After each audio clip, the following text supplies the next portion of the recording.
Selama 2 jam, tim penyidik tindak pidana khusus Kejari Kota Prabomuli melakukan penggeledahan dan pemeriksaan berkas dari Dinkes Prabomuli terkait kasus korupsi dana operasional kesehatan atau DOK sebesar Rp141 juta pada 2017 silam.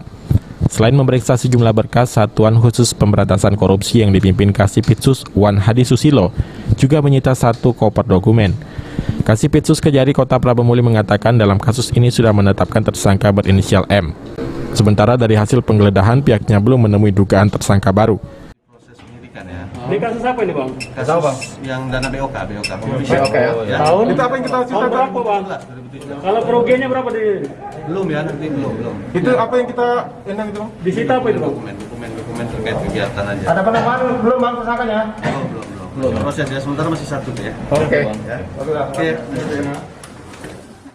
Kadinkes Kota Prabomuli Dr. Happy Tejo membenarkan penggeledahan oleh Kejari dilakukan setelah menindaklanjuti penetapan tersangka korupsi berinisial M. Diketahui oknum tersebut pernah menjabat PPTK Dinkes Kota Prabomuli. Kegiatan 2017 yang mana yang PPTK harusnya membayarkan yang upahnya itu tidak terbayarkan. Itu ada yang nuntut, nah ini sepertinya akhirnya. Berarti judulnya ini honor kegiatan gitu? Iya, honor kegiatan ada yang tidak dibayarkan. Honor siapa itu?